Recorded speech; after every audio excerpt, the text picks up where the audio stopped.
24 ঘন্টা শুধু তোর বেডি ছাড়া, নারী ছাড়া, নর্তকী ছাড়া, জিনা ব্যভিচার ছাড়া, উলঙ্গ দৃশ্য দেখা ছাড়া রাত কাটে না, দিন কাটে না। তুই একটা পচা গন্ধা মরা লাশ ছাড়া আর কিচ্ছু না বেটা।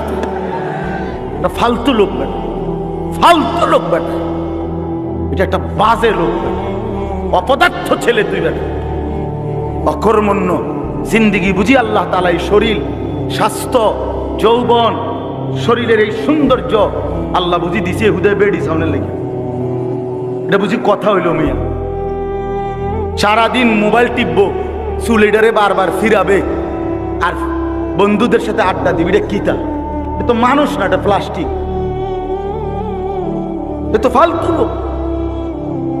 যে জিন্দিগি মেহনত করে না, যে জীবন কর্ম করে না, যে জীবন ফিকির করে না, সেটা আবার কিসের জীবন? কেন আল্লাহ দিল দিলেন? কেন আল্লাহ চোখ দিলেন?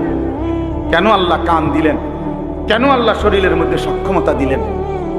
এই জন্য ভাইয়া আমার, বন্ধু আমার, সবাই মিলে আমরা ভাবা দরকার।